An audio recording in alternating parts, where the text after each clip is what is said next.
aislada bajo el diluvio inclemente, carente de destino y vacía de toda esperanza. Ella transitaba por la carretera desolada cuando un suceso imprevisto detuvo su marcha entre el fango. Un sonido tenue, un vestigio de vida en un paraje donde la existencia parecía prohibida. ¿Eres capaz de imaginar lo que significa sentir que el universo te ha empujado al abismo y, aún así, tener que tomar una decisión de vida o muerte en fracciones de segundos ante lo que la providencia coloca ante tus ojos? Resulta inverosímil. No obstante, esta crónica es real. Antes de proseguir, te invito a suscribirte al canal y a dejar tu me gusta. Lo que se gestó en aquella carretera húmeda y taciturna transformó la realidad de una forma que nadie hubiese podido vaticinar. Y dime en los comentarios desde qué rincón del mundo observas este relato. Prepárate. Este sendero inicia con un paso y con un eco que jamás se borró de su recuerdo. La tormenta se precipitaba con furia aquella tarde de noviembre de 1952, en San Lorenzo de las Peñas, un pueblo extraviado entre las sierras áridas del interior de México, donde el viento solía aullar con más ímpetu que las oraciones de sus pobladores. El agua convertía las veredas de tierra roja en caudales de lodo viscoso que amenazaban con engullir las botas raídas de Elena. Se trataba de una mujer de 45 años, cuya silueta encorvada bajo el rebozo negro parecía soportar no solo el temporal, sino el lastre invisible de una soledad añeja y lacerante. Regresaba del camposanto, cumpliendo su ritual inquebrantable de cada domingo, tras limpiar las cruces de madera carcomida de su esposo y su único hijo, a quienes la mina había devorado años atrás, sin solicitar anuencia ni brindar consuelo. El gélido clima calaba hasta la médula, pero a Elena ya le era indiferente el frío exterior. Hacía mucho que se había habituado al invierno perpetuo que residía en su pecho. En esa vivienda de adobe deshabitada, donde el único ruido era la resonancia de sus propios pasos sobre el suelo de tierra apisonada. Avanzaba con la mirada clavada en el suelo, protegida escasamente por el tejido empapado de su rebozo, cuando un ruido anómalo fracturó la monotonía del aguacero y el bramido del viento entre los huizaches. No se trataba del aullido común de los coyotes que descendían de la sierra en busca de carroña, ni el crujir de ramas secas quebrándose. Era un gemido agudo, intermitente y angustioso, un sonido ajeno a cualquier bestia del monte. Elena frenó en seco, con el corazón golpeándole la garganta, y aguzó el oído mientras el agua se deslizaba por su rostro surcado por el sol y por lágrimas ya secas. El llanto emergía de la cuneta, justo donde el camino trazaba una curva traicionera al borde del barranco, un sitio donde los lugareños solían arrojar los desechos inservibles o los animales enfermos sin remedio. Guiada por un instinto que creía haber sepultado junto a su vástago, se apartó de la vereda resbalando en el fango y separó la maleza alta con manos trémulas. Allí, peligrosamente inclinada hacia el abismo y desintegrándose bajo la lluvia torrencial, yacía una caja de cartón, de esas empleadas para el traslado de frutas en el mercado local, empapada y deformada. El lamento emanaba de su interior, un sonido que rasgaba el alma y despertaba fantasmas aletargados. Elena hincó las rodillas en el lodo, sin importarle mancillar su única falda presentable, y abrió las solapas humedecidas con un temor que le heló la sangre. Lo que sus ojos presenciaron la dejó sin aliento, como si el relámpago que acababa de rasgar el cielo le hubiese impactado directamente en el pecho. Dentro del cartón no había cachorros ni desperdicios, sino 4 bultos diminutos, 4 vidas humanas recién arribadas al mundo, amoratadas por el frío y apelotonadas unas contra otras, buscando un calor que la cartulina mojada era incapaz de brindarles. Eran 4 recién nacidos, tan minúsculos y frágiles que asemejaban muñecos de arcilla a medio modelar, abandonados a su suerte en la inmensidad de la nada. El instinto maternal, esa fuerza indómita y primordial que rebasa cualquier lógica o temor, poseyó a Elena con una violencia que la estremeció por completo. No se detuvo a reflexionar sobre su pobreza extrema, la ausencia de leche en su alacena o las murmuraciones venenosas del pueblo. Simplemente reaccionó, se despojó del rebozo empapado, sacudió el agua lo mejor que pudo y comenzó a envolver a las criaturas una tras otra,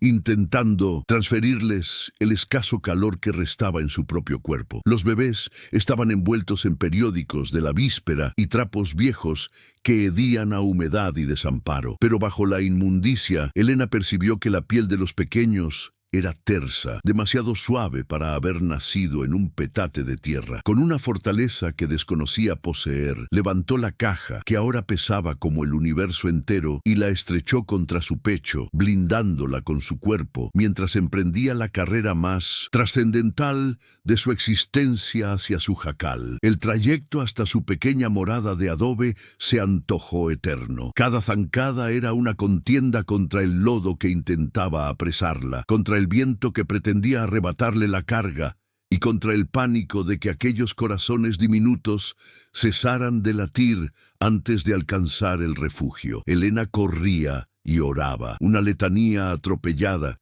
que se fusionaba con su respiración convulsa, implorando a la Virgen que no permitiera que la muerte ganara la partida. Nuevamente, al llegar, empujó la puerta de madera hinchada por la humedad y se adentró en la penumbra de su hogar, dejando fuera la tormenta, pero introduciendo consigo una urgencia de vida o muerte. Depositó la caja sobre la mesa de pino y corrió a encender la estufa de leña, avivando las brasas moribundas hasta que el fuego rugió y los muros de adobe comenzaron a irradiar un calor bendito que olía a ocote y a esperanza. Con manos que temblaban por la adrenalina y el frío, Elena inició la delicada labor de desvestir y secar a los pequeños. Puso a calentar un poco de leche de cabra que le había sobrado de la mañana y buscó paños limpios de algodón, rasgando una sábana vieja que reservaba para ocasiones especiales. Mientras aseaba la piel azulada del primero de los bebés, un varón que apenas entreabría los ojos notó algo que la hizo detenerse en seco y fruncir el ceño. Debajo de los periódicos sucios y los trapos vastos que los cubrían superficialmente, los niños llevaban puestas unas camisitas interiores de lino finísimo, de un blanco que, aunque manchado, delataba una calidad jamás vista en San Lorenzo. En el cuello de la prenda, bordadas con hilo de seda casi imperceptible, había unas iniciales entrelazadas que ella no reconoció, pero que gritaban opulencia y linaje. Continuó con los otros tres, descubriendo que eran 2 niños y 2 niñas, idénticos como gotas de agua. Un parto múltiple que en aquellos tiempos y en esas tierras era considerado casi un milagro o una maldición, dependiendo del ojo que lo juzgara. Al secar a la última niña, sus dedos rozaron algo duro y gélido en el fondo de la caja, oculto bajo una capa de periódicos apelmazados. Era un objeto pesado que destellaba con un resplandor dorado a la luz de las llamas de la estufa. Elena lo extrajo con cautela, sintiendo un escalofrío ajeno a la lluvia. Era un relicario de oro macizo, antiguo y labrado con una maestría que solo los orfebres de la capital poseían. Ostentaba grabado un escudo, familiar con un encino y un lobo, y al girarlo, leyó una inscripción cincelada con trazos elegantes: para que nunca olvides que tu sangre es sagrada. Elena se desplomó en la silla de paja con el relicario apretado en el puño, y los 4 bebés, ahora envueltos en telas secas, durmiendo exhaustos sobre su cama. Aquel oro valía más que su casa, más que todo lo que ella poseía o poseería jamás. Pero en sus manos se sentía pesado y peligroso, como si sostuviera una brasa ardiente. Nadie, absolutamente nadie, abandonaba a 4 niños vestidos de lino y con una joya de familia en una carretera perdida, a menos que deseara borrar su existencia de la faz de la tierra para siempre. Elena comprendió entonces que no solo había salvado a unos huérfanos de la lluvia, se había inmiscuido en un secreto oscuro, una trama de poder y traición que seguramente alguien influyente deseaba mantener sepultada bajo el fango de la tormenta. La noche descendió pesada sobre el jacal y el silencio retornó, pero esta vez cargado de una tensión eléctrica. Elena aseguró la tranca de la puerta y cerró los postigos de madera, sintiéndose vigilada por la oscuridad del monte. Alimentó a los pequeños con un trozo de tela empapado en leche tibia, observando cómo sus boquitas buscaban con desesperación el sustento, y sintió cómo algo se quebraba y se reconstruía dentro de su pecho. Aquel instinto feroz que había experimentado en la carretera se transmutó en una promesa tácita. Mientras ella tuviera aliento, nadie tocaría a esas criaturas. Pero el miedo era una bestia que respiraba en su nuca. Sabía que quien hubiese abandonado esa caja allí no tardaría en cuestionarse si el trabajo estaba concluido, o peor aún, podría regresar para cerciorarse. Los días subsiguientes se tornaron en una vigilia constante, una amalgama de agotamiento físico y terror paranoico. Elena no salía de casa, mantenía las luces extintas y vivía con el oído adherido a la puerta, sobresaltándose con cada crujido de las vigas o cada ladrido lejano de los canes del pueblo. Sin embargo, en un lugar tan diminuto como San Lorenzo, el secreto es un lujo que nadie puede costear por mucho tiempo. El llanto de 4 bebés no es algo que las paredes de adobe puedan contener eternamente. Y pronto, los murmullos comenzaron a fluir como agua sucia por las calles empedradas. ¿Cómo podía una viuda solitaria, que no había estado encinta, tener llantos de recién nacidos en su morada? La curiosidad vecinal mutó en sospecha, y la sospecha inevitablemente viajó más veloz que el viento hasta alcanzar los oídos incorrectos, oídos que aguardaban la confirmación de un deceso, no de un milagro. Una semana bastó para que el aire en San Lorenzo se viciara, volviéndose denso e irrespirable como el humo de leña verde. Las miradas de las vecinas,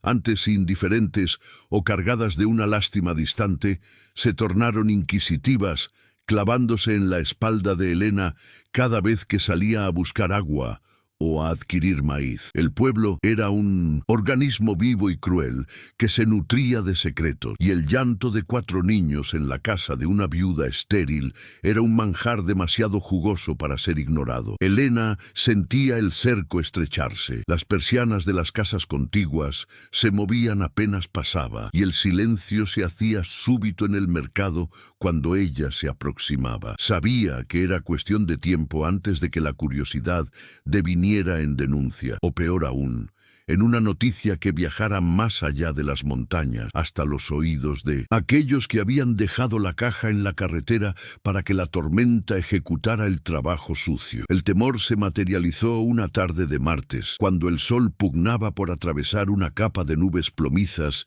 que auguraban más frío. Un sonido ajeno a la rutina campestre rompió la quietud vespertina. El rugido grave y potente de un motor que no pertenecía a ninguna camioneta de carga ni a los tractores viejos de la zona. Elena, que desgranaba maíz en la cocina con los niños dormidos en cestos de mimbre improvisados, sintió que la sangre se le fugaba a los pies. Se asomó con cautela por la rendija de la ventana y vio cómo un automóvil negro, largo y lujoso, aunque cubierto por una capa gruesa de polvo del camino, se detenía con lentitud frente a su humilde cerca de palos. El contraste era violento. Aquel vehículo reluciente parecía una bestia metálica fuera de lugar entre el adobe y la paja, una amenaza moderna invadiendo un mundo antiguo. Del asiento del copiloto descendió un hombre que Elena reconoció al instante, aunque nunca había cruzado palabra con él. Era el capataz mayor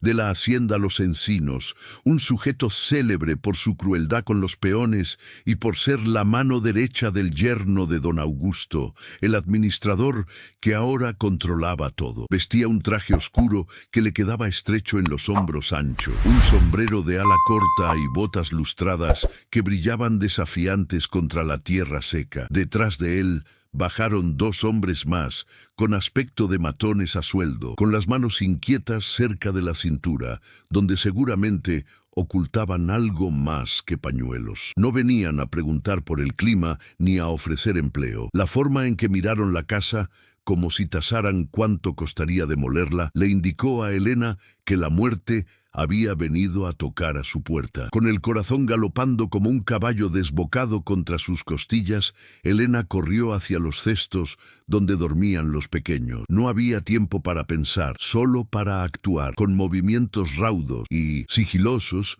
cargó a los 4 bebés, que afortunadamente permanecían en un sueño profundo, inducido por la leche tibia, y los llevó hacia la pequeña trampa en el suelo de la despensa, un hueco cavado en la tierra fresca, donde solía guardar los cántaros de agua para mantenerlos fríos. Los acomodó sobre unas mantas viejas, rogando al cielo que no despertaran, que no lloraran, que se volvieran invisibles. Cerró la tapa de madera pesada y colocó encima un costal de frijol y una pila de ollas de barro, tratando de disimular la entrada al escondite con la naturalidad del desorden cotidiano. Apenas había concluido cuando el primer golpe sonó en la puerta, seco y autoritario, haciendo vibrar el polvo de las vigas. Elena se alisó el delantal con manos temblorosas, respiró hondo para tragar el nudo de pánico que le cerraba la garganta y caminó hacia la entrada. No abrió de par en par,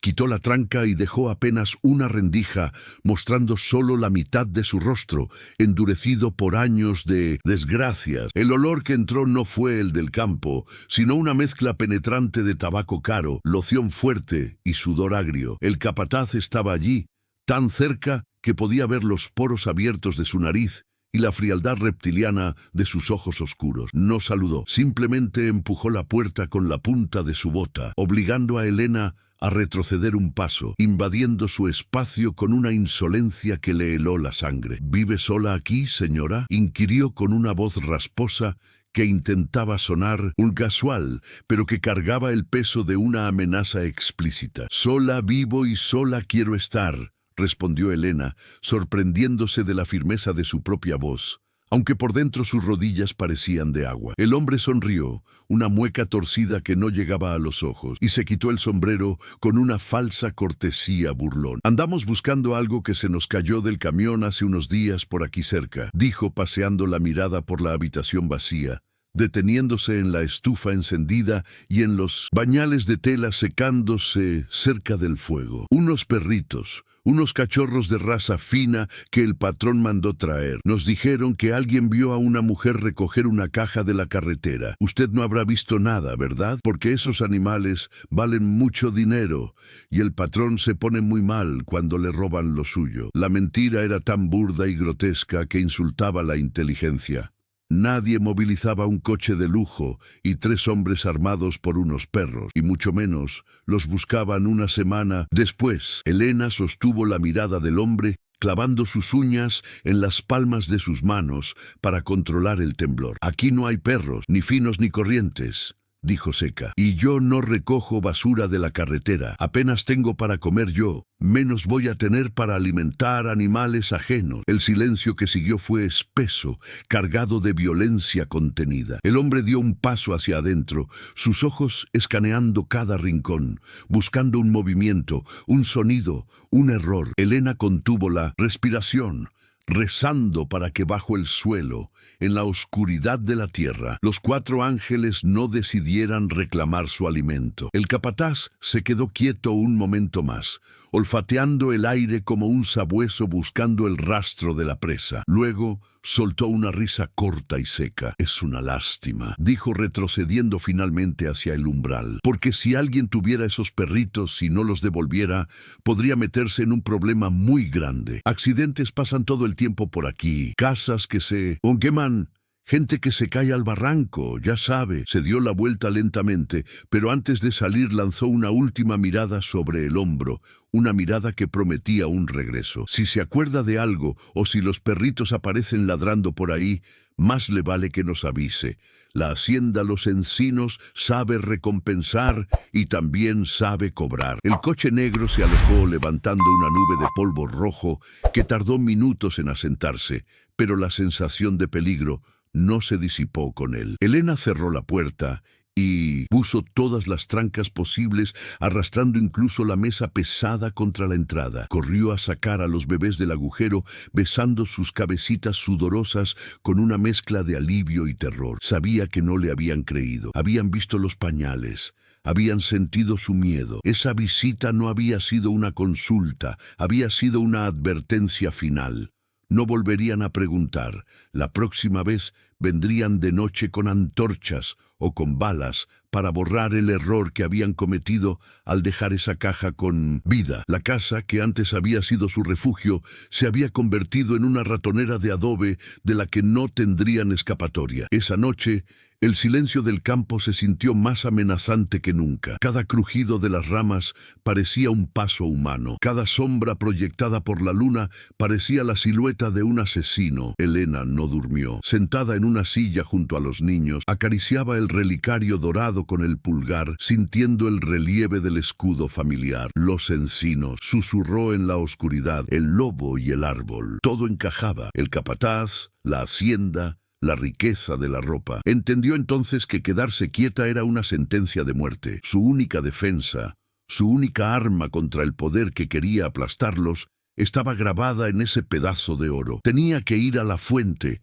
tenía que meterse en la boca del lobo antes de que el lobo viniera a devorarlos. Miró a los 4 pequeños durmiendo inocentes y tomó la decisión más peligrosa de su vida. Iría a buscar al dueño de ese escudo, al viejo don Augusto, aunque eso significara caminar hacia su propio fin. La decisión estaba tomada, pero ejecutarla requería la precisión de un cirujano y el sigilo de un gato montés. Elena sabía que no podía presentarse en la hacienda Los Encinos cargando a 4 recién nacidos. Sería como entregar corderos directamente en las fauces del depredador. Necesitaba un lugar seguro, un santuario temporal donde la maldad de los hombres no pudiera alcanzar a los pequeños mientras ella jugaba su última carta. Solo había una persona en todo San Lorenzo en quien podía confiar ciegamente. Una mujer vieja y respetada que ni siquiera el capataz se atrevería a cruzar su umbral sin permiso. Doña Matilde, la curandera que vivía en la orilla opuesta del pueblo, cerca del río seco. Una anciana que conocía los secretos de la vida y de la muerte mejor que el propio cura. Esperó a que la luna se ocultara tras un manto de nubes negras para salir de su jacal. Envolvió a los 4 bebés en una sola manta, gruesa de lana, creando un bulto grande y pesado que apretó contra su pecho con desesperación. Salió por la puerta trasera evitando el camino principal, donde las huellas de los neumáticos del coche negro aún marcaban el lodo como cicatrices recientes. Se movió entre los matorrales y las cercas de piedra, con el lodo chupándole los tobillos y las ramas de los mezquites arañándole la cara, pero no se detuvo. El miedo le daba una fuerza sobrenatural. Cada vez que una rama crujía, su corazón se detenía imaginando que los ojos del capataz la observaban desde la oscuridad, esperando el momento exacto para atacar. Llegar a la choza de doña Matilde fue un calvario silencioso. La anciana, alertada quizás por los espíritus con los que decía hablar, o simplemente por el oído agudo de quien vive en perpetua vigilancia, abrió la puerta antes de que Elena pudiera tocar. El olor a copal, ruda y alcohol de caña la recibió como un abrazo protector. Sin necesidad de palabras, Elena depositó su carga preciosa sobre el petate de la curandera. Son hijos de la desgracia, pero tienen derecho a la vida, susurró Elena con la voz quebrada por la angustia de la separación. Matilde, con sus ojos blancos por las cataratas, pero que parecían verlo todo, asintió solemnemente y puso una mano huesuda sobre el hombro de la viuda. Ve con Dios, mujer. Aquí nadie entra si yo no lo permito. La tierra los protege. Elena salió de la choza sintiéndose extrañamente ligera y vacía, como si se hubiera arrancado una parte vital de su cuerpo. Ahora estaba sola de nuevo, sola contra el gigante que dormía en la colina. La hacienda Los Encinos quedaba a 3 horas de camino a buen paso. Una fortaleza de piedra y riqueza construida sobre el sudor de generaciones de campesinos. Elena se ajustó el rebozo, sintiendo el frío metal del relicario escondido entre su ropa, pegado a su piel, como un talismán ardiente. Ese pedazo de oro era su única llave, su única prueba, y su sentencia, si la descubrían antes de tiempo. Respiró el aire helado de la madrugada y comenzó a caminar, dejando atrás la seguridad relativa del pueblo para adentrarse en la boca del lobo. El camino hacia la hacienda era una subida constante y tortuosa. Elena evitó la carretera pavimentada,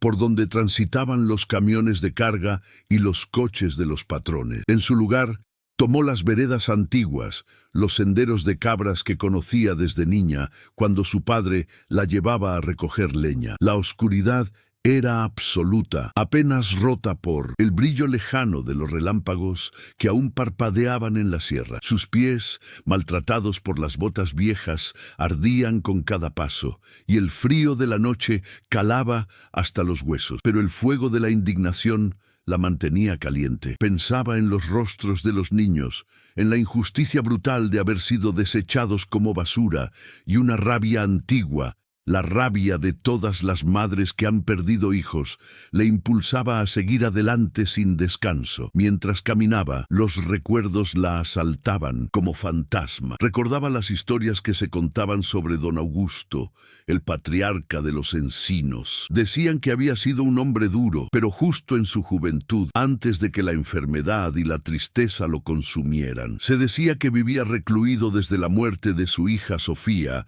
encerrado en su biblioteca, dejando el manejo de todo en manos de su yerno, un fuereño ambicioso que había llegado con sonrisas y se había quedado con todo. Elena se aferraba a esa imagen del viejo patrón, un hombre roto por el dolor. Si lograba llegar a él, si lograba despertar al león dormido antes de que las hienas la despedazaran, tal vez, solo tal vez, habría una oportunidad de salvación. La silueta de la hacienda Los Encinos apareció ante ella como un castillo feudal recortado contra el cielo nocturno. Muros altos de piedra cantera rodeaban la propiedad principal, coronados por vidrios rotos y alambres de púas para mantener fuera a la miseria y adentro los secretos. Las luces de la casa grande estaban encendidas, brillando con una intensidad que ofendía a la oscuridad circundante. Elena se detuvo un momento jadeando, oculta tras el tronco grueso de un pirul. El silencio allí era diferente. No era el silencio natural del campo, sino un silencio vigilado, tenso. Se podían escuchar a lo lejos los ladridos de los perros guardianes, bestias entrenadas para atacar a cualquier intruso que oliera a pobreza. Entrar por la puerta principal era un suicidio. Había guardias armados en la garita, hombres leales al sueldo del yerno, no a la justicia. Elena sabía que tenía que encontrar otra manera.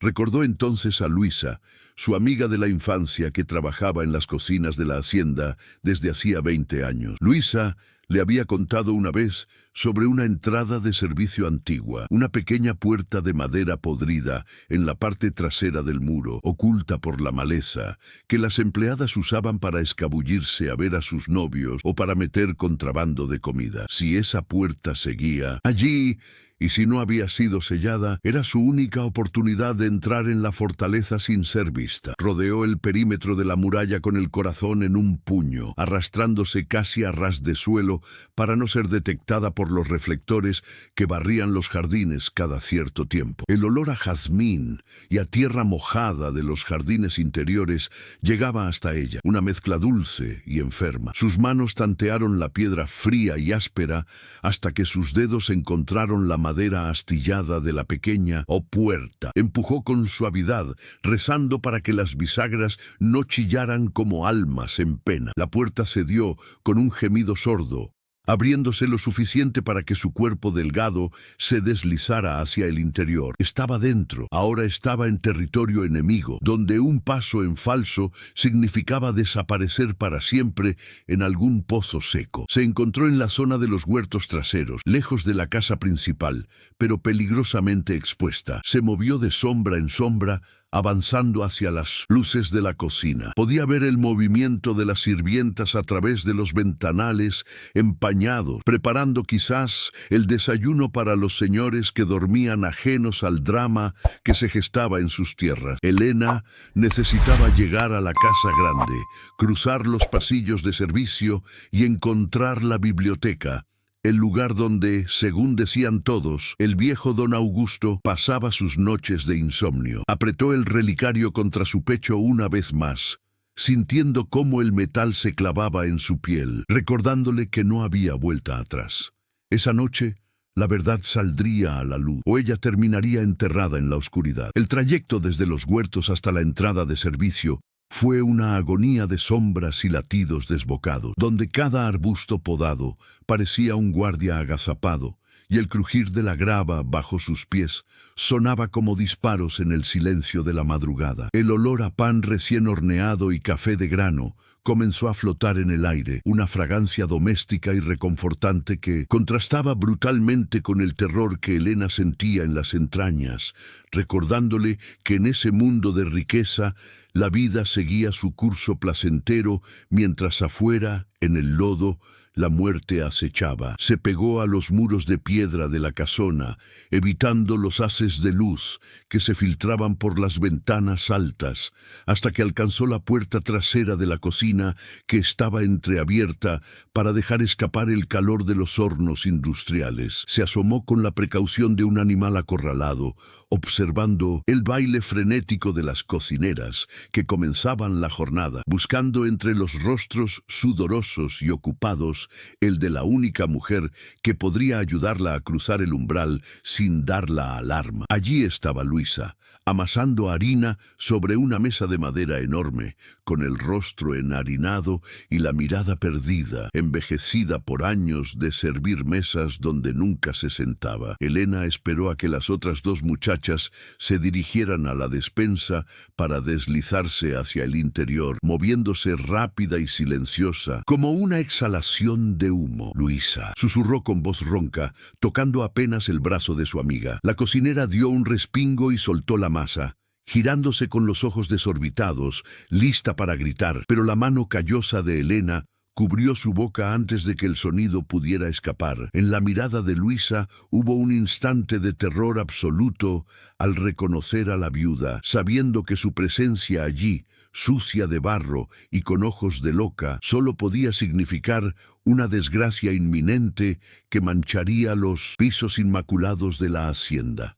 «No grites, por lo que más quieras, no grites», suplicó Elena, retirando la mano lentamente mientras sus ojos imploraban complicidad. Luisa, recuperando el aliento, la miró de arriba abajo, notando el lodo en su falda y la desesperación vibrante que emanaba de su cuerpo menudo. «¿Qué haces aquí, mujer? Si el señor Rodrigo te encuentra, te mata a ti y me corre a mí», siseó Luisa, limpiándose las manos en el delantal con nerviosismo, mirando hacia la puerta del pasillo principal, como si él fuera a aparecer en cualquier momento. «Necesito ver al patrón, a don Augusto. Es de vida o muerte, Luisa. No vengo a pedir limosna, vengo a traer una verdad», respondió Elena, apretando el bulto del relicario bajo su ropa, transmitiendo con su voz una urgencia que hizo dudar a la cocinera. Luisa negó con la cabeza, asustada. «El viejo no recibe a nadie, está enfermo, encerrado en la biblioteca. Rodrigo no deja que ni las moscas se le acerquen. Si no entro,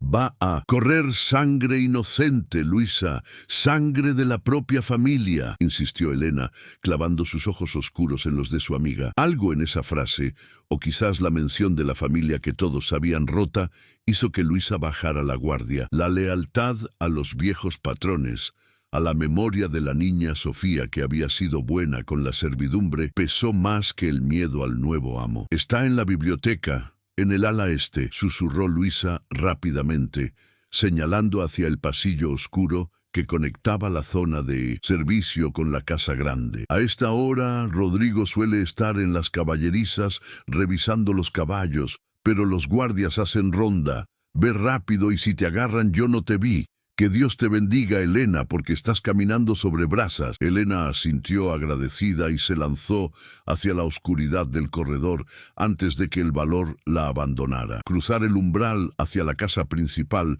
fue como entrar en otro mundo, un universo donde el aire estaba quieto y olía a cera de abejas, madera antigua y dinero viejo. El suelo de piedra rústica de la cocina dio paso a tablones de caoba pulida que brillaban bajo la luz tenue de las lámparas de pared, amortiguando sus pasos embarrados. Las paredes estaban adornadas con tapices y cuadros de antepasados severos que parecían seguirla con la mirada, juzgando su intrusión con ojos pintados al óleo. El silencio allí era denso, casi sólido, roto apenas por el tic-tac rítmico y pesado de un reloj de pie que marcaba los segundos como si fueran sentencias. Elena se sentía pequeña, una mancha de suciedad en medio de tanta opulencia, pero la injusticia que cargaba en el pecho la hacía caminar erguida, desafiando a los fantasmas de esa casa que escondía crímenes bajo sus alfombras persas. Avanzó por el pasillo interminable,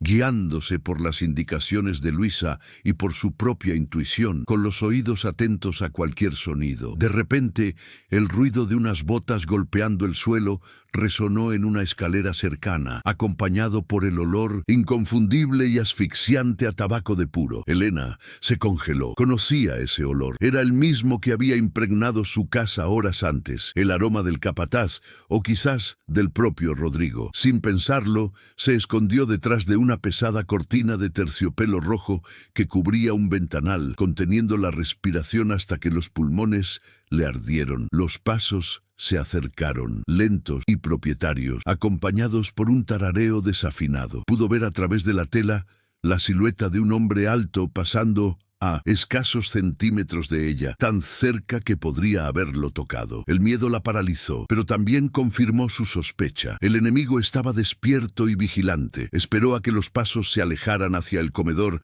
antes de salir de su escondite, temblando pero viva. Al final del pasillo, una puerta doble de roble macizo, tallada con relieves de escenas de caza, se alzaba imponente.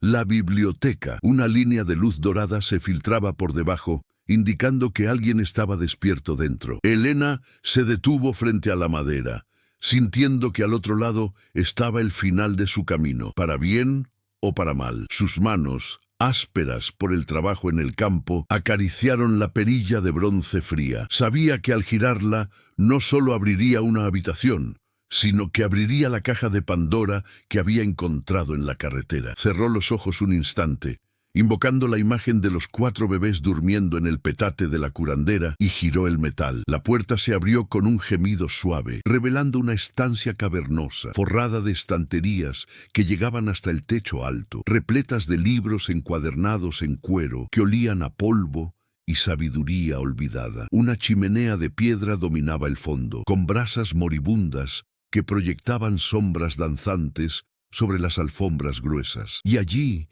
en un sillón de orejas de cuero verde, de espaldas a la entrada y frente al fuego, estaba la figura de un hombre. Se veía pequeño en aquel asiento enorme, cubierto con una manta de lana a cuadros. El sonido de su respiración era rasposo, difícil, el sonido de alguien que está cansado de respirar. Elena entró y cerró la puerta tras de sí con suavidad, encerrándose con el patriarca, sellando su destino en esa habitación cargada de secretos. Caminó lentamente hacia el sillón, pisando la alfombra para no hacer ruido, hasta quedar en el campo de visión del anciano. Don Augusto dormitaba con la cabeza caída sobre el pecho y un libro abierto sobre las piernas flacas. Su rostro, iluminado por el resplandor de las brasas, era un mapa de arrugas profundas y tristeza antigua, con la piel pálida y manchada por la edad. Parecía inofensivo, un león viejo y sin dientes, pero Elena sabía que en ese cuerpo frágil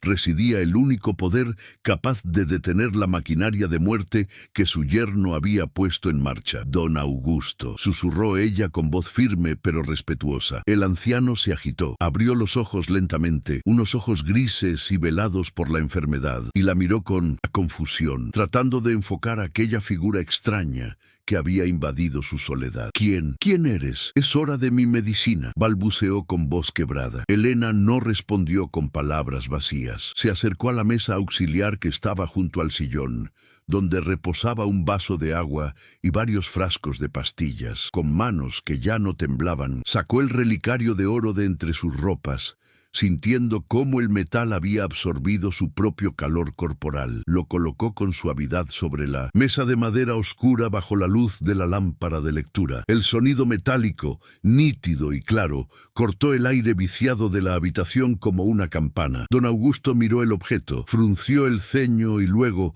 al reconocer el brillo y la forma, se enderezó en el sillón con una rapidez que parecía imposible para su edad. Sus manos huesudas se lanzaron hacia la joya, agarrándola con desesperación, y al ver el grabado del escudo y las iniciales, un gemido desgarrador escapó de su garganta. Un sonido de dolor puro que hizo eco en el alma de Elena. La verdad acababa de entrar en la habitación, y ya nada volvería a ser igual. Don Augusto sostuvo el relicario con manos que temblaban violentamente, acariciando el metal frío como si fuera la piel de un fantasma querido. Sus dedos recorrieron las iniciales grabadas, C.E. Sofía Encinas, y una lágrima solitaria y espesa rodó por su mejilla arrugada, perdiéndose en la barba blanca y descuidada. ¿De dónde sacaste esto?, preguntó con un hilo de voz que oscilaba entre la furia y la súplica, levantando la vista hacia Elena con ojos acuosos.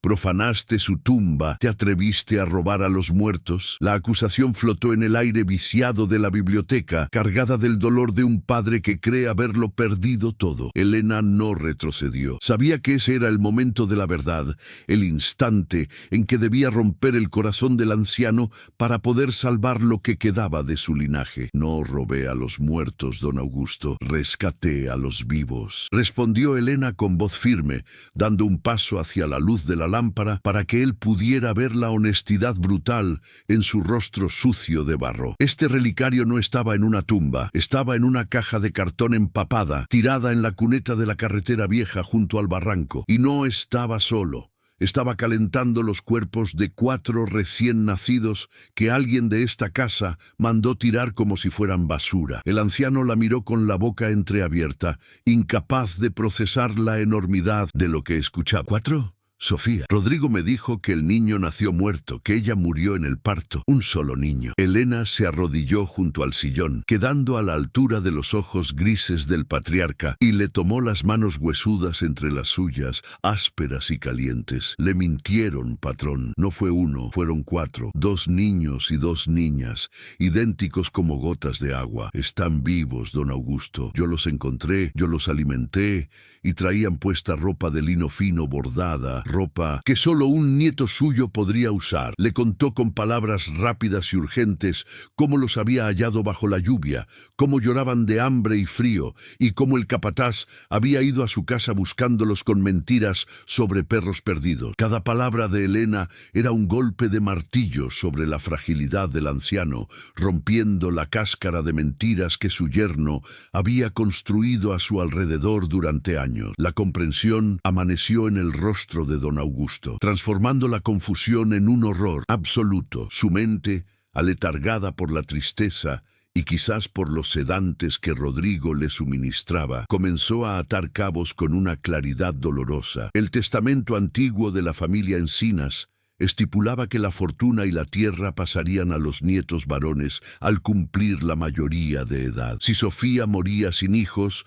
todo el control quedaría en manos del viudo Rodrigo. Un parto múltiple, 4 herederos legítimos, no era solo un milagro médico, era la sentencia de ruina para la ambición desmedida del yerno.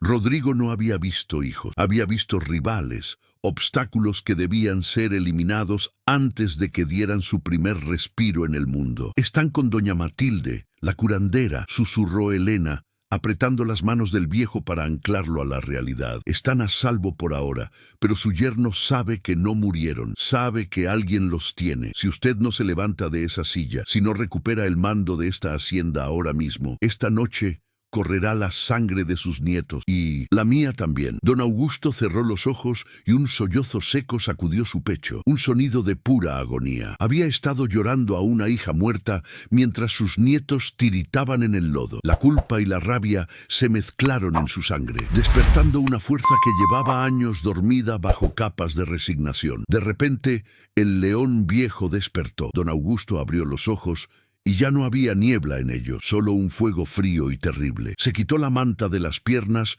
con un movimiento brusco y trató de incorporarse, apoyándose pesadamente en los brazos del sillón. Sus piernas estaban débiles por la falta de uso, pero su voluntad era de hierro. «¡Maldito sea!», gruñó con la voz recuperando el tono de mando que una vez hizo temblar a todo el valle. «¡Maldito sea él, y maldito sea yo por ciego! Ayúdame, mujer, ayúdame a ponerme de pie. Nadie toca a mi sangre, nadie». Elena lo sostuvo por el brazo, sintiendo el peso muerto de su cuerpo, pero también la tensión vibrante de sus músculos tensándose para la batalla. En ese instante, el silencio de la casa se rompió. Pasos pesados, rápidos y decididos resonaron en el pasillo, acercándose a la biblioteca con la autoridad de quien se sabe dueño y señor. Elena se congeló, reconociendo el ritmo de esas botas sobre la madera pulida. El aire en la habitación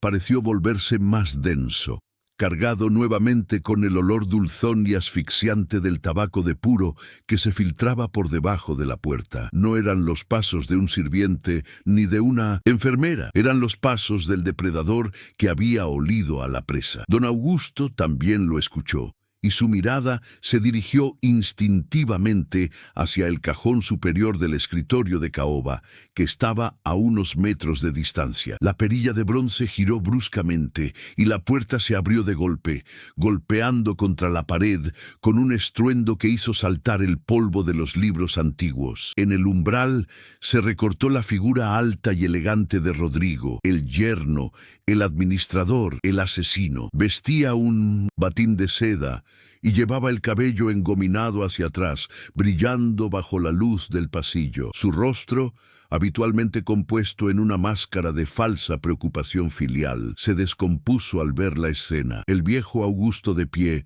sostenido por una mujer sucia de lodo, y sobre la mesa, brillando como una acusación innegable, el relicario de oro que él creía perdido en el fondo de un barranco. «Vaya, vaya», dijo Rodrigo entrando en la habitación y cerrando la puerta tras de sí con un clic suave y definitivo. Su voz era suave, casi melódica, pero sus ojos estaban inyectados en una furia fría. «Parece que tenemos una plaga de ratas en la hacienda. Le dije al capataz que limpiara bien la carretera, pero ya veo que es incompetente». No se molestó en negar nada. La presencia del relicario y la mirada de odio de su suegro le dijeron que el tiempo de las farsas había terminado. Metió la mano en el bolsillo de su batín y sacó un revólver negro, brillante y aceitado, apuntando casualmente hacia el pecho de Elena. «Debiste quedarte en tu agujero, viuda. Ahora voy a tener que ensuciar la alfombra». Elena sintió el frío de la muerte mirándola a la cara, pero no se movió. Se interpuso entre el arma y el anciano, cubriendo a don Augusto con su propio cuerpo, un escudo humano hecho de huesos frágiles y coraje maternal. «No vas a tocarlos», escupió ella con una ferocidad que sorprendió incluso a Rodrigo. «Ya no es tu secreto, ya lo sabe él». Rodrigo soltó una carcajada seca, sin humor. «Él, míralo, es un cadáver que olvidó morirse. Nadie va a extrañar a una viuda loca que entró a robar y asustó al pobre viejo hasta matarlo de un infarto. Será una tragedia perfecta». El dedo de Rodrigo se tensó sobre el gatillo, pero no vio que detrás de Elena, la mano temblorosa de don Augusto buscaba a tientas el tirador del cajón del escritorio, buscando el único lenguaje que hombres como Rodrigo entendían. El cañón del revólver parecía un ojo negro y vacío que miraba directamente al alma de Elena, prometiendo un final rápido y violento para una noche que ya había durado demasiado. El aire en la biblioteca se volvió irrespirable, cargado con la electricidad estática del miedo y el hedor metálico de la traición inminente. Elena podía sentir el calor febril del cuerpo de don Augusto detrás de ella, temblando no de cobardía, sino del esfuerzo titánico que estaba estaba haciendo por mantenerse en pie. Rodrigo sonreía con esa arrogancia de quien nunca ha tenido que pagar por sus pecados, disfrutando del momento de poder absoluto, saboreando el terror en los ojos de la viuda como si fuera un vino añejo. El reloj de pie seguía marcando los segundos. Tic-tac, tic-tac. Cada golpe un paso más cerca de la muerte, mientras afuera el viento de la sierra golpeaba las ventanas como si los espíritus de la tierra quisieran entrar para detener la masacre. Eran aberraciones, viejo. Entiéndelo de una vez, siseó Rodrigo, dando un paso más hacia ellos con el arma firme en su mano manicurada. 4 bocas que alimentar, 4 herederos que dividirían la tierra en pedazos hasta que no quedara nada de la grandeza de los encinos. Hice lo que tenía que hacerse para proteger el patrimonio, lo que tú no tuviste el estómago de hacer cuando dejaste que los peones se subieran a las barbas. Su voz destilaba un desprecio venenoso, una justificación torcida nacida de la avaricia pura. No veía niños, veía números rojos en un libro de contabilidad. No veía sangre, veía obstáculos. Elena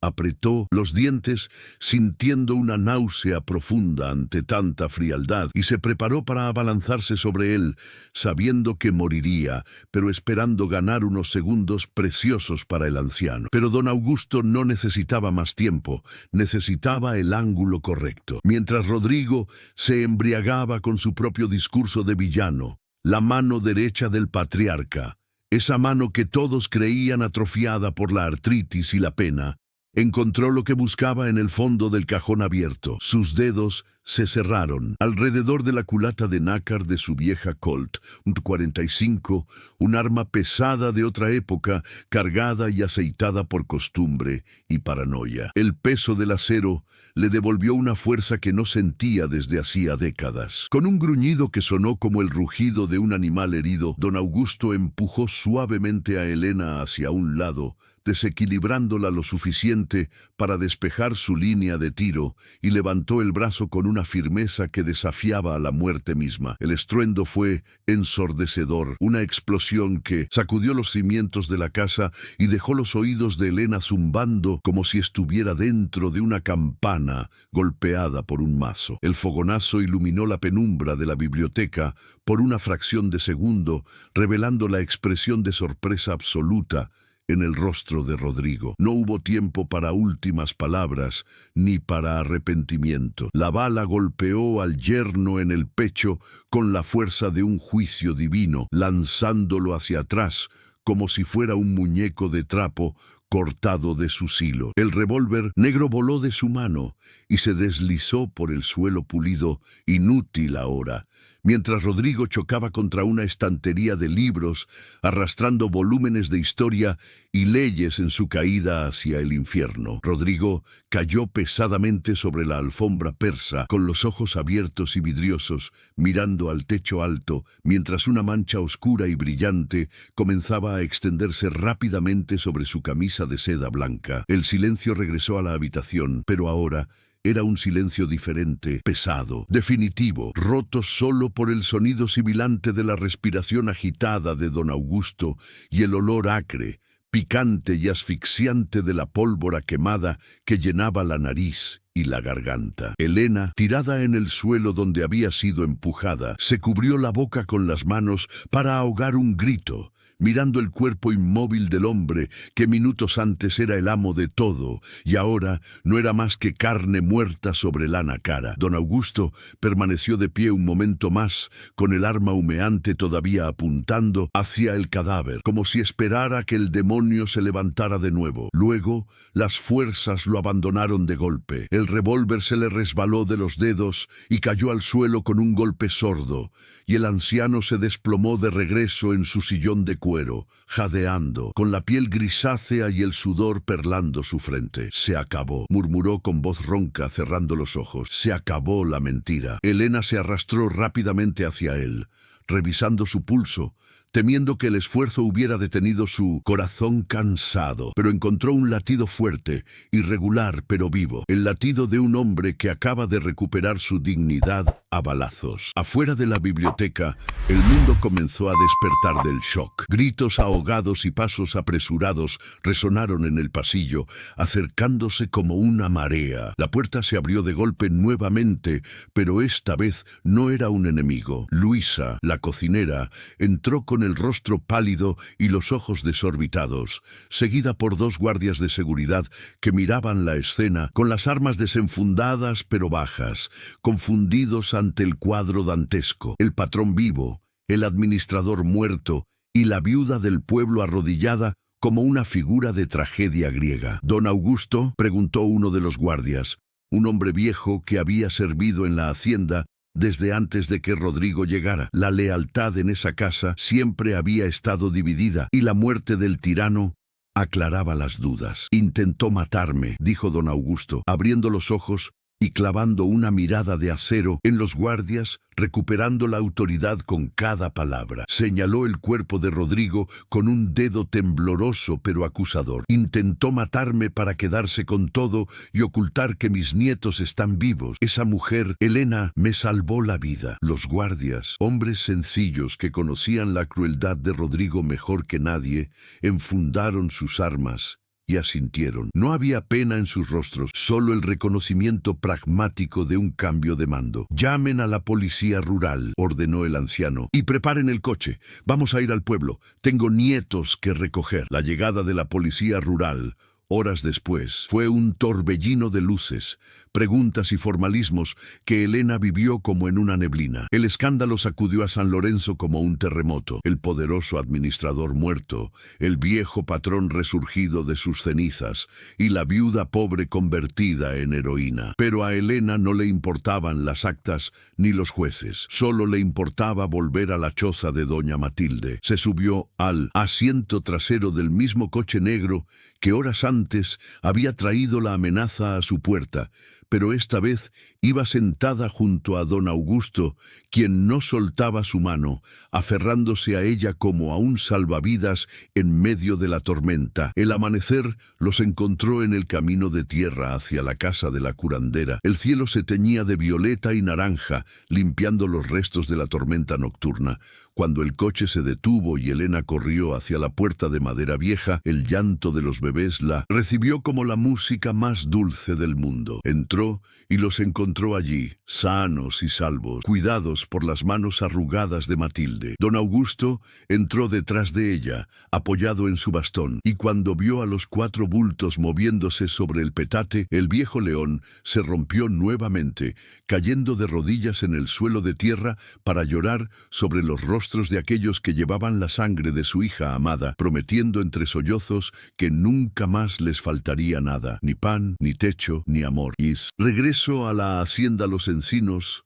Esa misma mañana no tuvo nada que ver con la incursión furtiva de la madrugada. Las grandes puertas de hierro forjado se abrieron de par en par, chirriando bajo el sol naciente, como si la propia casa estuviera exhalando un suspiro de alivio después de años de contener la respiración. El coche negro cruzó el umbral, llevando en su interior el futuro de la dinastía, mientras los peones y las sirvientas, alertados por el rumor que ya corría como fuego por los campos, se alineaban en el patio principal con sombreros en mano y mirada de asombro reverencial. Elena bajó del vehículo con los brazos cargados, no de leña ni de ropa ajena para lavar, sino de una vida rescatada, sintiendo por primera vez que el suelo de aquella fortaleza no la rechazaba, sino que le daba la bienvenida. El aire olía a tierra mojada y a azares, un perfume limpio que borraba el hedor a pólvora y miedo de la noche anterior, marcando el inicio de una era donde las sombras ya no tendrían dónde esconderse. En los días siguientes, el escándalo sacudió los cimientos de San Lorenzo de las Peñas y de toda la región serrana, convirtiéndose en la única historia que se contaba en las cantinas, en los lavaderos y en los confesionarios. La policía, presionada por la resurrección política de don Augusto, desmanteló rápidamente la red de corrupción que Rodrigo había tejido, exponiendo sus crímenes como quien levanta una piedra para mostrar los insectos que se esconden debajo. El nombre del yerno, antes pronunciado con temor reverencial, se convirtió en sinónimo de traición y avaricia, escupido con desprecio por aquellos mismos que antes le besaban la mano. Helena, la viuda invisible, la mujer que caminaba mirando al suelo, se transformó en una figura casi mítica, la guardiana del barranco, y su jacal vacío se convirtió en un lugar de peregrinación para curiosos que querían ver dónde había comenzado el milagro, aunque la verdadera magia ahora residía tras los muros de Nasm, piedra de la hacienda. Dentro de la casa grande, la transformación fue aún más profunda y vertiginosa. Las cortinas pesadas de terciopelo que habían mantenido la mansión en una penumbra funeraria durante años fueron descorridas por orden expresa del patrón, dejando que la luz cruda del otoño inundara los pasillos y revelara el polvo acumulado por el luto. Don Augusto, energizado por una fuerza vital que los médicos no podían explicar, supervisó personalmente la habilitación de la antigua ala de invitados para convertirla en una guardería digna de reyes. Carpinteros y pintores trabajaban día y noche, y el silencio sepulcral de la biblioteca fue reemplazado por el sonido de martillo, risas nerviosas de las criadas, y sobre todo por el llanto y los gorjeos de 4 bebés que reclamaban su lugar en el mundo con la potencia de sus pulmones sanos. La casa, que había sido un mausoleo, latía de nuevo, bombeando vida por sus arterias de piedra y madera. Sin embargo, en medio de aquel torbellino de actividad y renacimiento, Helena se sentía cada vez más pequeña, una figura gris y gastada en un escenario pintado de oro y colores brillantes. Había cumplido su misión, había entregado a los herederos a su abuelo y había asegurado su protección, pero ahora, rodeada de nodrizas contratadas en la capital que vestían uniformes blancos almidonados y la miraban con desdén por sus manos callosas y su ropa remendada, sentía que su tiempo allí se había agotado. No pertenecía a ese mundo de sábanas de seda y biberones de cristal importado. Su lugar estaba en el adobe, en la lucha diaria por el maíz,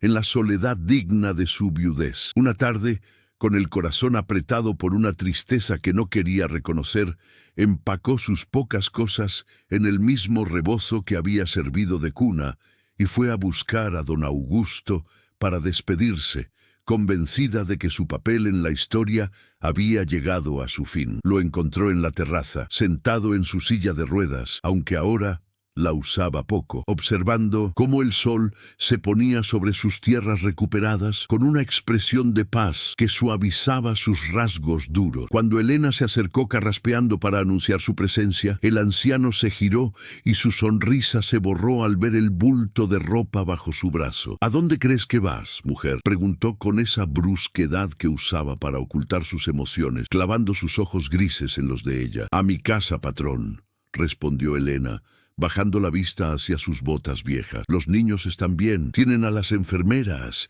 tienen todo lo que necesitan. Yo ya no hago falta aquí. Mi trabajo está hecho y no quiero ser un estorbo en su casa nueva». Don Augusto golpeó el suelo con su bastón, un sonido seco que hizo volar a 2 palomas del tejado. «¡Tonterías!», exclamó intentando ponerse de pie, temblando por el esfuerzo y la indignación. «Esas enfermeras de la ciudad sabrán de medicina y de horarios, pero no saben nada de amor, no saben cómo calmaron su llanto en medio de una tormenta, ni cómo los protegiste con tu propio cuerpo frente a una pistola». Se acercó a ella arrastrando los pies, pero con la dignidad de un rey, y le tomó las manos ásperas entre las suyas, suaves y manchadas por la edad. «Tú les diste la vida cuando su propia sangre intentó quitársela.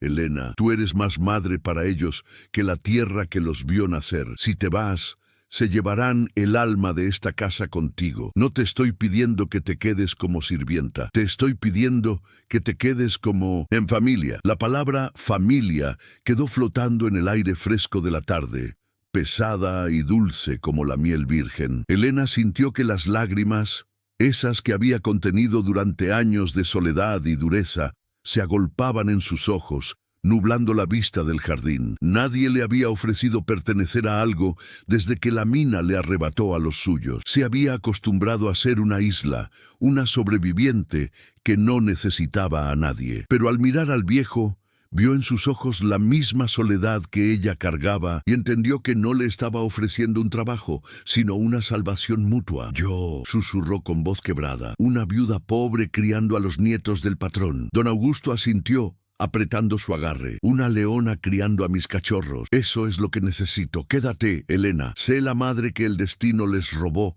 y la hija que yo perdí». Elena dejó caer el bulto de ropa al suelo y, con ese gesto, soltó también el lastre de su vida anterior, aceptando que el destino tenía planes más grandes que su orgullo. «Me quedo», dijo, y su voz sonó como un juramento sagrado sellado bajo el cielo rojo de San Lorenzo. Esa misma noche, las enfermeras de Almidón recibieron nuevas órdenes. Ninguna decisión sobre los niños se tomaría sin la aprobación de doña Elena. Fue ella quien decidió mover las cunas para que les diera el sol de la mañana, quien insistió en que se les cantara antes de dormir en lugar de dejarlos llorar, y quien con instinto certero despidió a la nodriza que trataba con brusquedad al más pequeño de los varones, demostrando que su autoridad no venía de los títulos, sino del amor feroz que le nacía de las entrañas. La rutina en la hacienda Los Encinos cambió para siempre. La rigidez militar de antaño se suavizó bajo la influencia de Elena, quien trajo consigo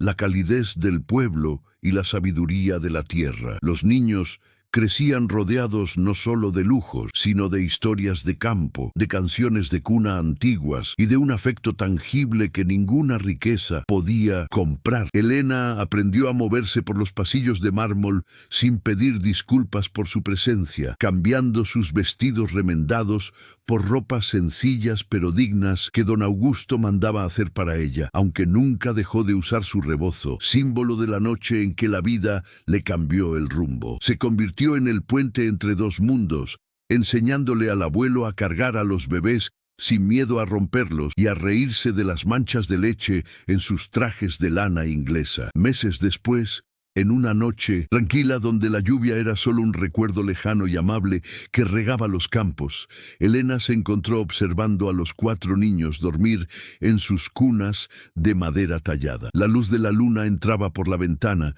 iluminando sus rostros pacíficos y llenos de salud. Se acercó al retrato al óleo de Sofía, la madre biológica, que colgaba ahora en la pared principal de la habitación, devuelto a su lugar de honor. La joven del cuadro tenía una mirada triste y dulce, muy parecida a la que a veces ponía don Augusto. «Descansa en paz, niña», susurró Elena tocando el marco dorado con respeto. «Yo los cuido. Mientras yo respire, nada malo les va a pasar». Y en el silencio de la habitación sintió una paz profunda, la certeza absoluta de que por fin, después de tanta tormenta, había encontrado el puerto donde su corazón podía anclar para siempre. Los años en la hacienda Los Encinos comenzaron a pasar, no con la lentitud agónica de la soledad que había reinado antes, sino con la velocidad vertiginosa de la infancia, marcados por raspones en las rodillas, fiestas de cumpleaños ruidosas y lecciones de vida aprendidas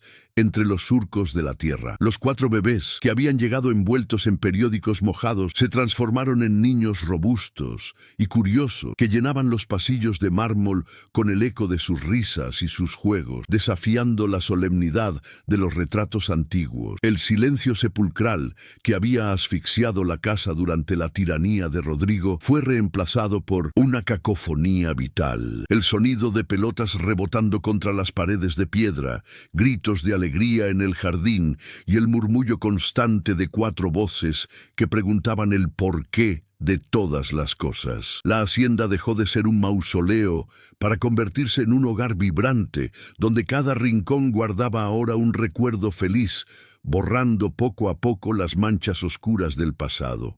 Don Augusto vivió una segunda juventud que los médicos calificaron de inexplicable, pero que Elena sabía que era obra pura del amor. El anciano que había esperado la muerte sentado en su sillón de cuero, ahora se levantaba al amanecer para enseñar a sus nietos los secretos del campo, mostrándoles cómo distinguir el maíz bueno del malo y cómo leer las nubes que coronaban la sierra. Ya no necesitaba su silla de ruedas. El bastón era suficiente apoyo y a veces, en el fervor de explicar una historia de sus antepasados, incluso olvidaba usarlo. Se había convertido en un patriarca tierno, un abuelo que permitía que le trenzaran la barba blanca o que usaran su escritorio de caoba como fuerte para sus soldados de juguete, encontrando en esos pequeños la redención de todos sus errores pasados y la continuidad de un apellido que había estado a punto de extinguirse por su propia ceguera. Elena, por su parte, se erigió como el pilar central de esa nueva familia, la fuerza gravitatoria que mantenía a todos en órbita con una mezcla de dulzura infinita y firmeza inquebrantable. Aunque vestía mejor y ya no tenía que preocuparse por el hambre, nunca perdió la esencia de la mujer que había desafiado a una tormenta. Criaba a los niños con la humildad del adobe, enseñándoles que aunque su apellido abriera puertas de hierro, el respeto se ganaba con el trabajo y la bondad. No permitía que los criados les hicieran todo, insistía en que tendieran sus propias camas y dieran las gracias mirando a los ojos, inculcando en ellos los valores que la tierra le había enseñado a ella a golpes. Para los niños, mamá Elena era la autoridad suprema y el refugio seguro, la única madre que conocían y adoraban, el olor a seguridad que buscaban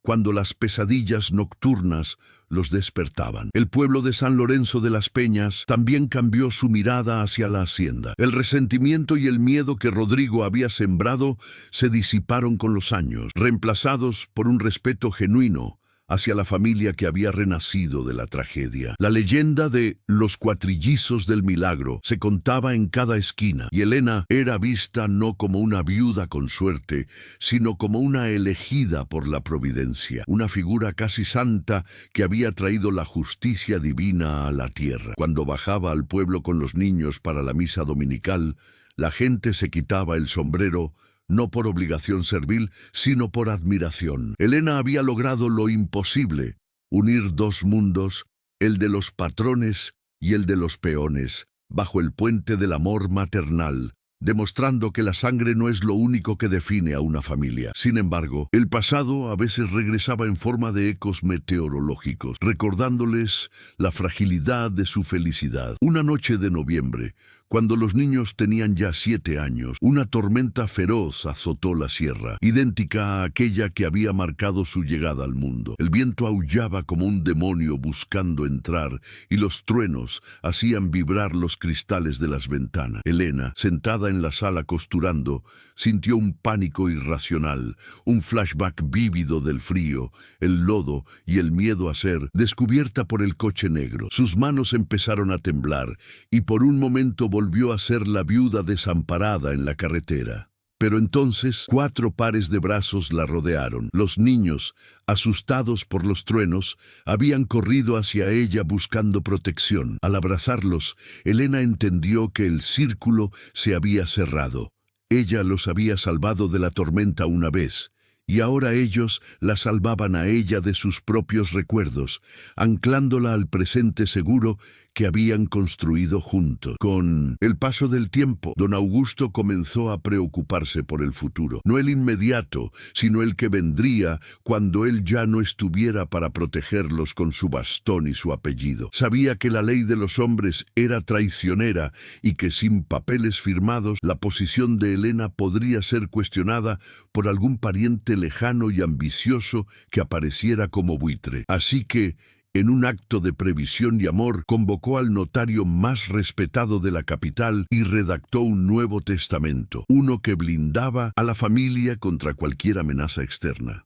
En ese documento no solo aseguraba la herencia de sus nietos, sino que realizaba un acto de justicia poética. Adoptaba legalmente a Elena como su hija, dándole el apellido encinas y la autoridad total sobre la hacienda y la tutela de los niños hasta que fueran mayores de edad. El día que firmaron los papeles en la biblioteca, el mismo lugar donde años atrás se había decidido la vida y la muerte a balazos, fue uno de los momentos más emotivos que las paredes de la hacienda habían presenciado. Don Augusto lloró abiertamente al entregarle la pluma a Elena. «No te estoy dando mi apellido para honrarte a ti», le dijo con la voz quebrada por la emoción, apretando su mano sobre el documento legal. «Me lo estoy dando a mí mismo para honrar mi linaje con tu decencia.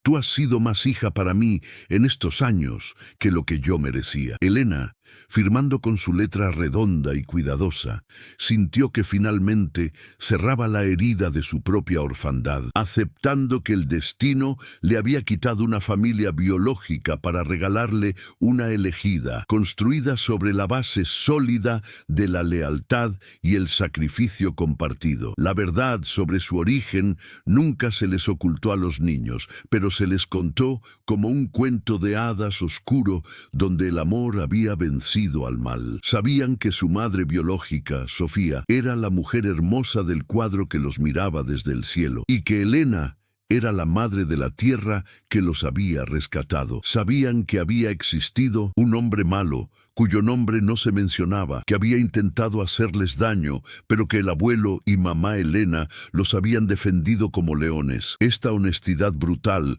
lejos de traumarlos, les dio un sentido de identidad fuerte y una gratitud profunda hacia la vida. Crecieron sabiendo que eran sobrevivientes, que cada día era un regalo que había sido arrebatado a la muerte, y eso les dio una madurez y una empatía inusuales para su edad. Una tarde, mientras observaban la puesta de sol desde el porche, el mayor de los niños, un varón llamado Miguel, que tenía los mismos ojos grises de su abuelo, le preguntó a Elena si alguna vez había tenido miedo aquella noche en la carretera. Elena dejó de mecerse en su silla, miró hacia el horizonte donde el camino viejo serpenteaba entre los cerros y sonrió con melancolía. «Tuve más miedo que nunca en mi vida, mi amor», confesó, acariciándole el pelo revuelto por el viento. «Pero el miedo se hizo pequeño cuando vi sus caritas. A veces el amor te hace hacer cosas locas, cosas valientes que ni tú sabías que podías hacer. Ese día ustedes me salvaron a mí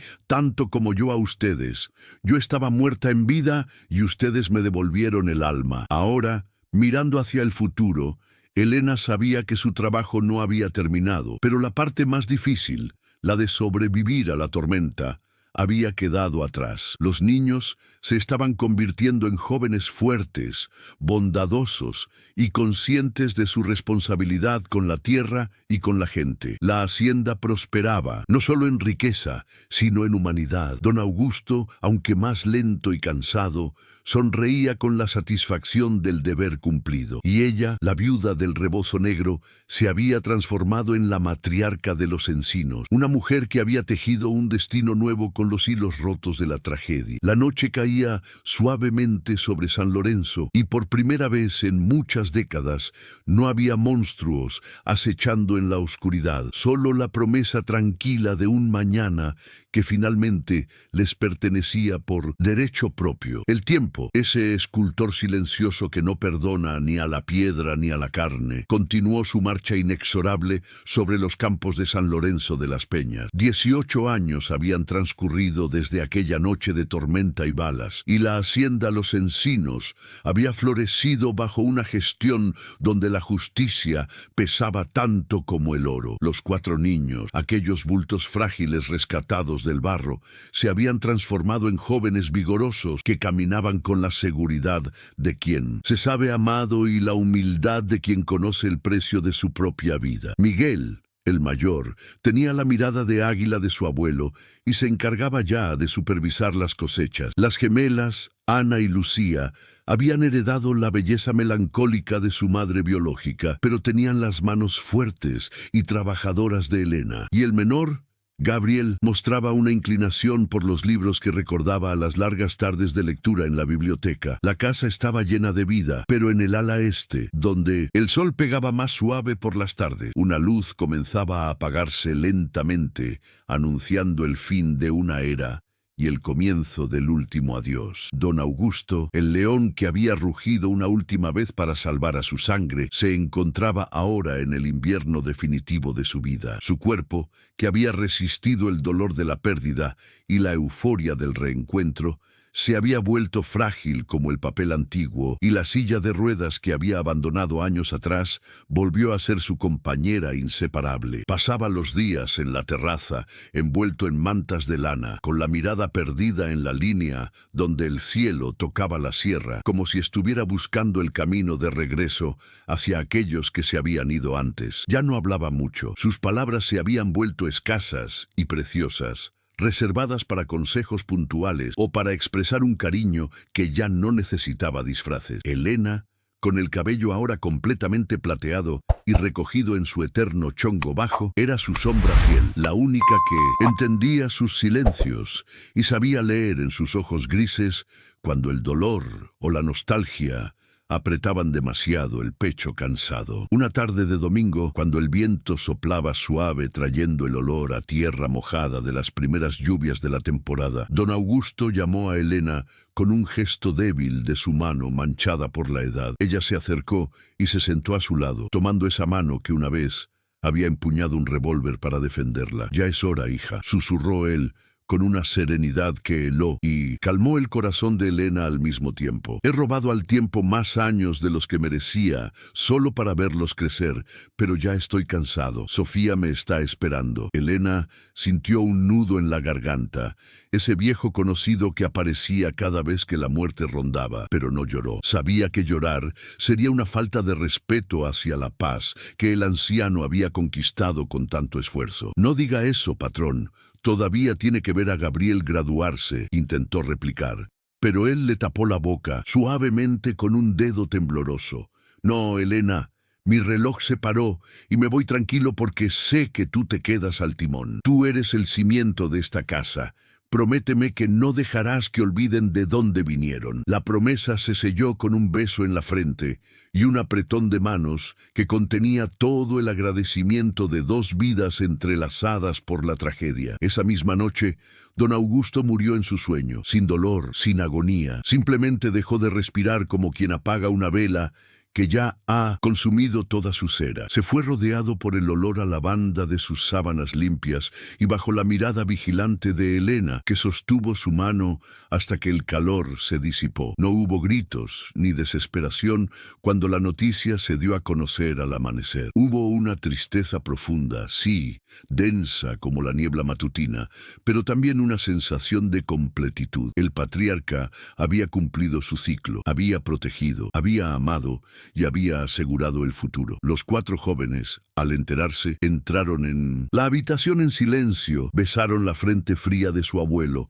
y lloraron con la dignidad que él les había enseñado, sabiendo que su legado corría ahora por sus propias venas. El funeral de don Augusto fue el evento más grande que San Lorenzo de las Peñas había visto en su historia. No vinieron solo los ricos terratenientes de las haciendas vecinas con sus coches negros y sus trajes de luto. Bajó el pueblo entero, campesinos, comerciantes, madres con niños en brazos, ancianos que recordaban los tiempos antiguos. Todos caminaron hacia la capilla de la hacienda para despedir al hombre que, gracias a una viuda, había recuperado su humanidad. La capilla estaba desbordada de flores blancas, tantas que el olor era casi embriagador. Elena, vestida de negro riguroso pero sin el rebozo de servidumbre, estaba de pie en primera fila, flanqueada por sus 4 hijos adoptivos. No se veía como una empleada, ni como una intrusa, se veía como lo que era, la matriarca indiscutible de la familia Encinas. Cuando el ataúd descendió a la tierra junto a la tumba de Sofía,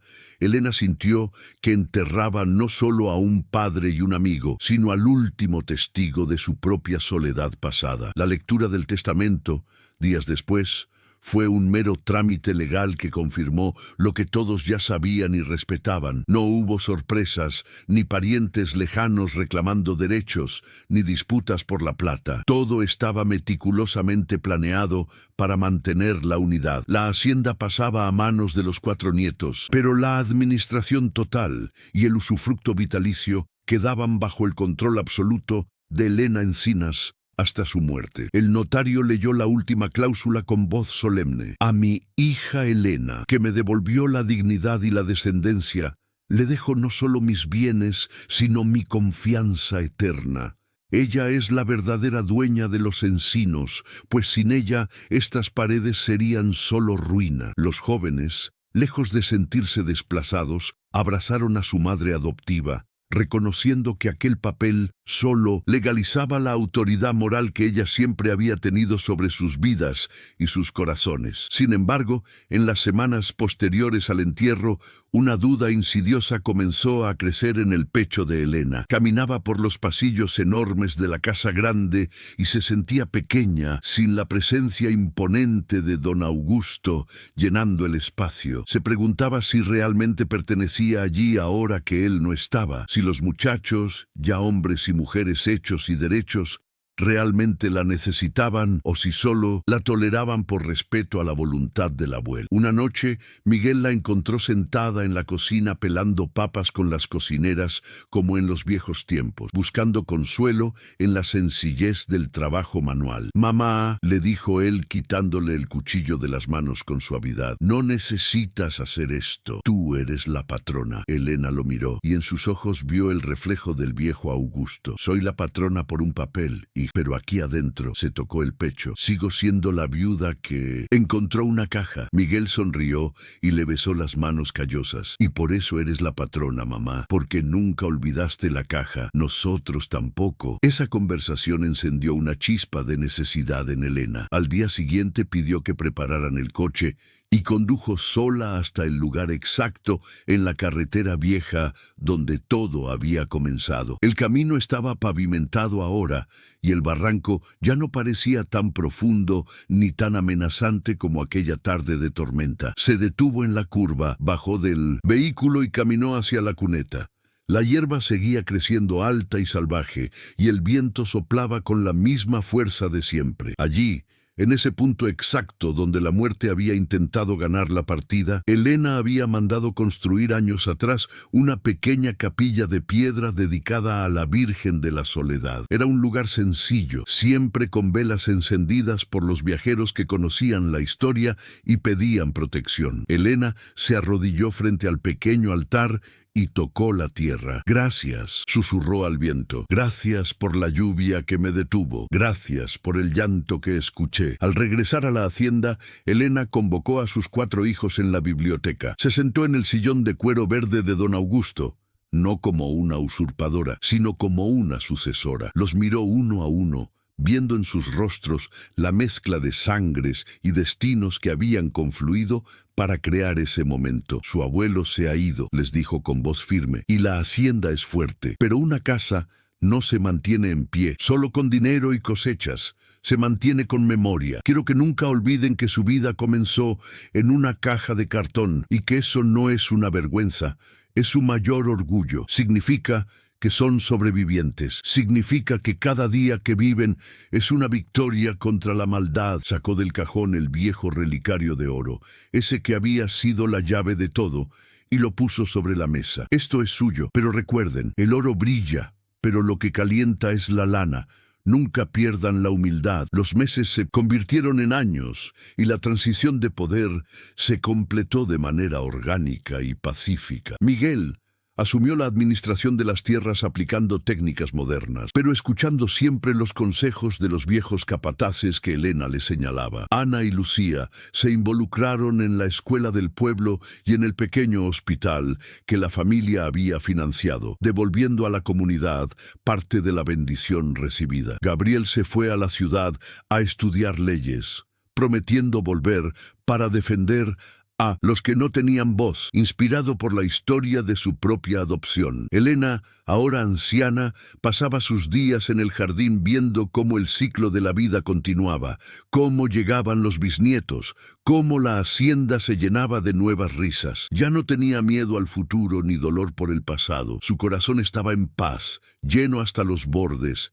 sabiendo que la viuda solitaria había logrado tejer una red de amor tan fuerte que ni la muerte podría romperla. El invierno llegó finalmente para Elena. No, como una tormenta helada que arrasa los cultivos, sino como una brisa suave que deshoja los árboles viejos para dar paso al descanso necesario de la tierra. A sus 80 y tantos años, su cuerpo se había reducido, volviéndose tan ligero como una hoja seca, pero su presencia seguía llenando cada habitación de la hacienda Los Encinos con una autoridad silenciosa y reconfortante. Pasaba las tardes sentada en la misma mecedora de mimbre donde solía arrullar a los cuatrillizos, con las manos cruzadas sobre el regazo, unas manos que ahora eran un mapa geográfico de venas azules y manchas de sol, testigos mudos de todas las batallas ganadas contra el hambre, el frío y la injusticia. Ya no caminaba hasta el pueblo,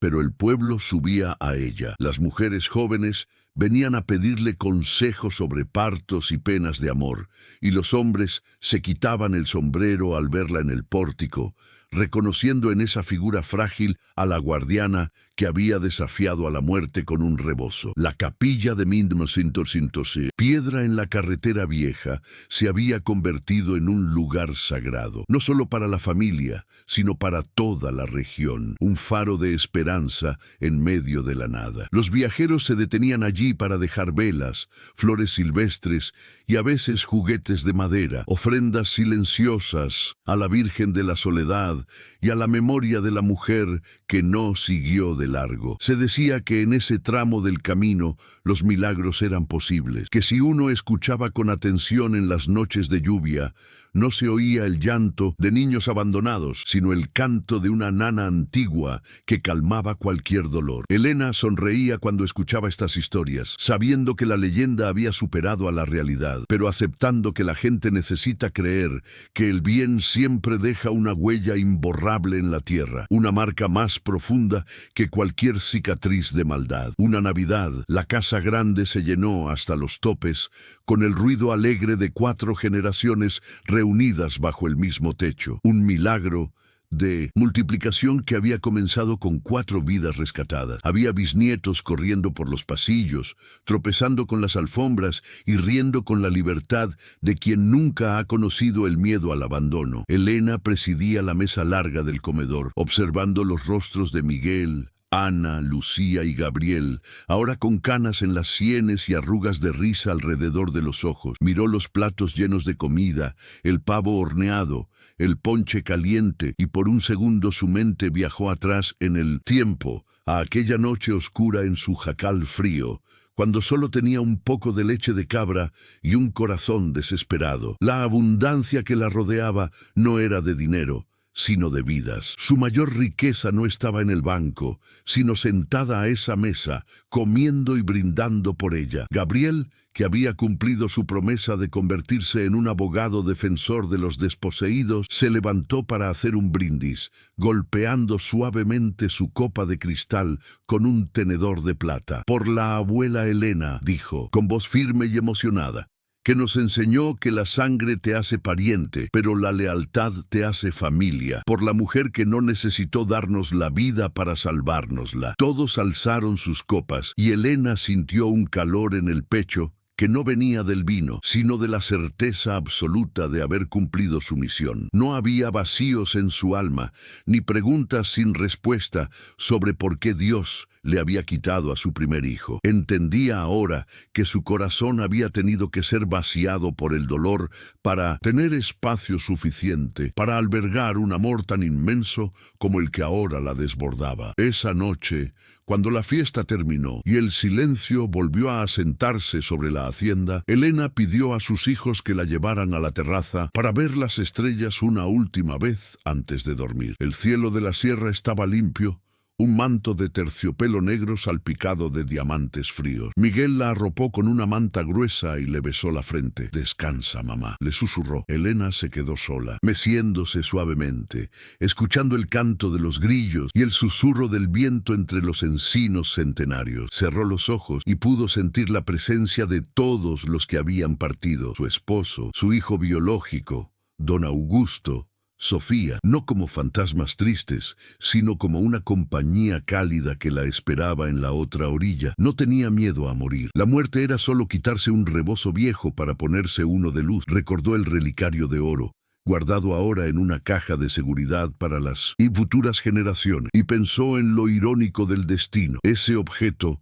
símbolo de estatus y poder, había sido la llave, pero la verdadera puerta había sido su propia compasión. Si ella hubiera sido una mujer amargada por su propia desgracia, si hubiera ignorado ese llanto en la cuneta pensando que no era su problema, esa casa estaría vacía, en ruinas, y esos 4 hombres y mujeres magníficos no existirían. La vida era una cadena de decisiones minúsculas, y ella había tomado la correcta en el momento en que más le costaba. Se miró las manos, esas manos que habían lavado pañales en el río helado y que ahora descansaban sobre lana fina, y supo que no cambiaría ni un solo día de sufrimiento si el precio era llegar a este momento de paz perfecta. La historia de la viuda y los 4 huérfanos se había grabado en la piedra y en la memoria de San Lorenzo, convirtiéndose en una parábola viva sobre la redención. Elena sabía que pronto su nombre se uniría al de las leyendas del pueblo, que se contaría su vida como un cuento para dormir a los niños asustados, recordándoles que los monstruos existen, sí, pero que las madres valientes, de sangre o de corazón, son más fuertes que cualquier monstruo. Rodrigo y su maldad habían sido olvidados, borrados, por el peso de la vida que floreció a pesar de él. El mal hace ruido al romperse, pensó Elena, pero el bien crece en silencio, como las raíces de un árbol fuerte, y al final es el árbol lo que perdura cuando la tormenta pasa. Sintió que el sueño la vencía, un sueño más profundo y dulce que el habitual. Su respiración se acompasó con el ritmo de la noche, lenta y tranquila. No había deudas pendientes, ni palabras no dichas, ni te quieros guardados en el cajón. Había entregado todo lo que tenía, y había recibido 100 veces más a cambio.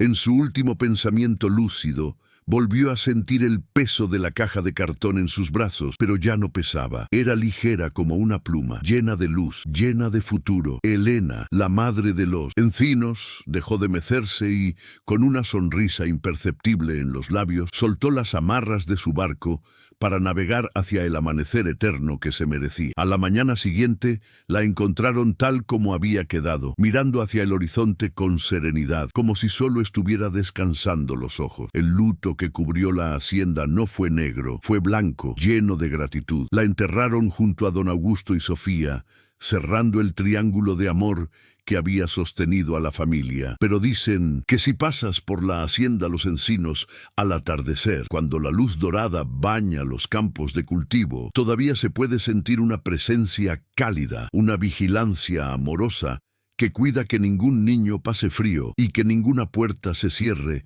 para quien busca refugio. La guardiana del barranco nunca se fue del todo. Se quedó en la risa de sus bisnietos y en la fuerza de los muros que ayudó a levantar con amor. Y tú, que has llegado hasta el final de este camino con nosotros, ¿alguna vez has sentido que la vida te ponía una prueba disfrazada de problema imposible? ¿Has tenido que tomar una decisión difícil que cambió tu destino para siempre? Cuéntame tu historia en los comentarios, porque a veces pensamos que estamos solos en nuestras tormentas, pero relatos como el de Elena nos recuerdan que siempre hay un amanecer esperando. Si esta historia de amor, justicia y coraje te ha tocado el corazón, por favor deja tu me gusta y comparte este video para que más personas recuerden que el verdadero milagro no es sobrevivir, sino amar a pesar de todo. Gracias por escuchar y nos vemos en la próxima historia.